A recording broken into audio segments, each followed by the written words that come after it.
Magandang umaga mga kapitpro. Ako po si Kevin Garcia. Ako po yung Technical Sales Officer ng Cagayan. Nandito po tayo ngayon para po pag-usapan kung paano ihahanda ang ating mga babuyan sa panahon ng tag-init at tag-ulan. Una po dyan, kailangan magkaroon ng source of water or tubig. Napakahalaga po ito. Bakit? Ang tubig po ay hindi lang po ito nagagamit para sa inumin or paglilinis ng kulungan. Ito rin ay nagagamit para po pababain ang mga temperatura na nararamdaman ng ating mga baboy. Isa pa doon, kung ang bubungan po natin ay yari sa yero, pwede po tayong maglagay ng mga dahon-dahon sa ibabaw. Dahil po dito, nakakatulong po at hindi sobrang uminit ang kulungan ng baboy. Kasi po, pag mainit po yung kulungan ng ating baboy, pwede po itong makaapekto sa paglaki nila.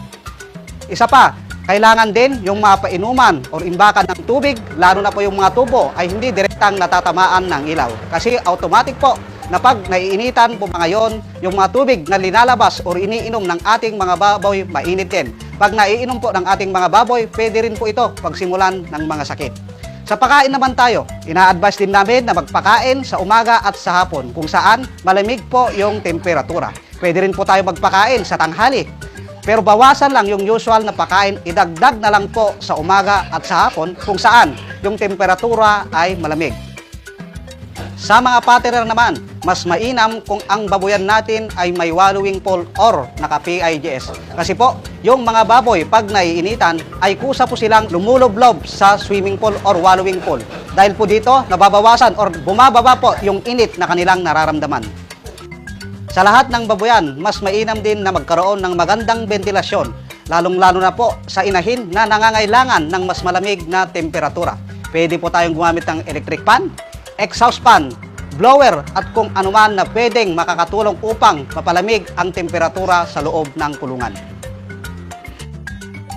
Very useful or advisable po ito, lalo na po sa Cagayan, which is marami pa po yung mga remote areas na hindi kayang puntahan ng ating mga Technical Sales Officer or TSA sa panahon ng tag-init at tag-ulan at kung saan ang ating mga alagang baboy ay nakakaranas ng ubo at sipon. Pwede po tayong gumamit ng oregano. Pwede po itong ibigay direkta sa ating mga alagang baboy. Pwede rin po itong pakuluan. Pagkatapos pakuluin, antayin po natin na lumamig at pwede na po natin ibigay sa ating mga alagang baboy. Pwede pong ihalo sa kanilang mga pakain o di kaya'y sa kanilang mga inumin. At ngayon, dadako naman po tayo sa panahon ng taglamig. Sa panahon po ng taglamig, kailangan din natin maghanda ng luna o tulda. Kailangan lang, pag naglalagay po tayo ng luna o tulda, kailangan po magsimula po ito pababa, pataas. Ang gamit po nito ay para hindi po direkta na tumama ang hangin sa ating mga baboy. Binabawasan din natin ang pagtaas ng ammonia level sa ating mga babuyan. Sa pagpapakain po naman, kailangan din nating dagdagan ang ating mga pakain sa panahon po ng taglamig. Kasi po, kailangan ang ating mga baboy ng mas maraming enerhiya para po ma-maintain ito. Kailangan nating magdagdag. Nakakatulong din po ito para at least mapainit ang katawan ng ating mga baboy. Sa mga biik po naman, ina-advise din namin na magkaroon ng brooding pen ang ating mga biik.